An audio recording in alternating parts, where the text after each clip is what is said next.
Ahoj Petra, vítaj na dnešnom stretnutí našom. Čo ťa viedlo ku mne ako ku kariérovej poradkyni? Ten dôvod bol taký jednoznačný. V podstate rada by som možno s tvojou pomocou prišla na to, že kam sa vo svojom živote uberať, respektíve kam by sa moja kariéra mohla uberať. Nakoľko naozaj možností je strašne veľa a neviem, možno ani čo ma až tak baví strašne, tak by som rada objavila v sebe nejaký ten možný potenciál pre nejaké teda možnosti, ktoré na trhu práce sú. Dobre, ja ti teraz navrhnem nejaké možnosti, ako by sme sa mohli k tomu dopracovať, nejaké možno cvičenia alebo aktivity, ktoré by sme mohli skúsiť a vyberieme si, ktorými začneme, dobre? Dobre. Čiže to, čo ja robím s mojimi klientami, je často vlastne testovanie takými dotazníkami.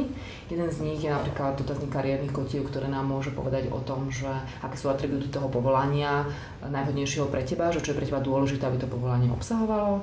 Potom osobnostné charakteristiky, čiže osobnostné dotazníky. A potom používam také aktivity, alebo respektíve také cvičenie, ktoré by nám mohlo ozrejmiť na základe takých činností a aktivít tvojich, ktoré si robila od malého detstva až do súčasnosti a ešte aj ktoré si nestihla urobiť a ktoré by si chcela urobiť, že čo je vlastne za nimi, za tými činnosťami, aké sú kvality. A keď zozbierame taký zoznam týchto kvalít, tak pozrieme sa potom na to, že aké povolanie sa nám vytvorí také, ktoré by vlastne obsahovalo všetky tieto kvality. Čiže budeme z neho tvoriť, ako keby z tých ingrediencií budeme variť to povolanie potom. Výborne, to dobre? Sa mi páči.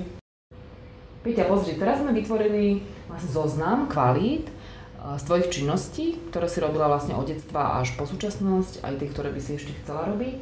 Zoznam kvalít, ktoré by mali byť prítomné v tvojej práci. Keď sa na ne všetky pozrieš, teraz spolu budeme vymýšľať, na aké povolanie by sa to najviac hodilo. A spolu dojdeme na to povolanie. Buď jedno, alebo nejaké alternatívy, 2, 3. Výborne. Peťa, takže nám vyšli dve alternatívy pre teba. Jedno je projektový manažér a druhé je finančné poradenstvo. Áno. Skúsime si teraz urobiť tieto dve alternatívy, zobraziť tak prakticky. Skús sa zamyslieť, čo charakterizuje projektového manažéra.